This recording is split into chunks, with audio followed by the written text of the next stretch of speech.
got so much motherfucking design on right now. Bring it down, bring it back, make it clap. Indonesia adalah negara yang rawan terjadi gempa bumi karena terletak di pertemuan 3 lempeng tektonik besar. Oleh karena itu, sebaiknya kita meningkatkan kesiapsiagaan dengan cara mempersiapkan diri saat sebelum gempa bumi, saat gempa bumi, dan setelah gempa bumi agar dapat meminimalisir dampak dari terjadinya bencana gempa bumi tersebut. Kenali situasi rumah, sekolah, kantor. Apakah berada di tempat yang sering merasakan gempa bumi? Apakah berada di pesisir pantai? Atau berada dekat dengan dataran tinggi seperti bukit? Bangun rumah yang kuat dengan mengacu pada peraturan bangunan tahan gempa. Pastikan struktur di mana tempat Anda berada tahan terhadap gempa. Tempatkan benda besar atau berat di rak bawah atau lantai.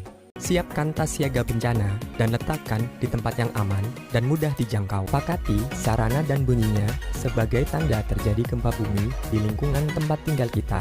Sebagai contoh, kentongan. Kemudian, jika saat terjadi gempa, apa saja yang harus kita lakukan?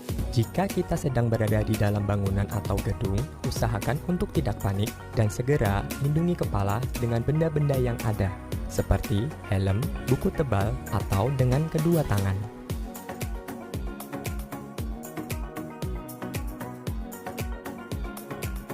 Segera berlindung dengan merunduk, lindungi kepala, dan berpegangan pada furniture yang kuat.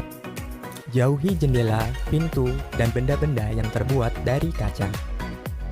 Matikan semua peralatan yang menggunakan listrik untuk mencegah terjadinya kebakaran. Nah, apabila gempa bumi telah mereda, sebaiknya Anda melakukan hal-hal berikut ini.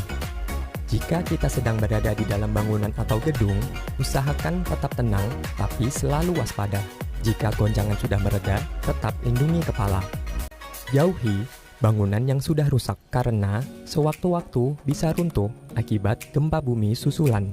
Lakukan bantuan pertolongan pertama jika ada yang terluka ringan.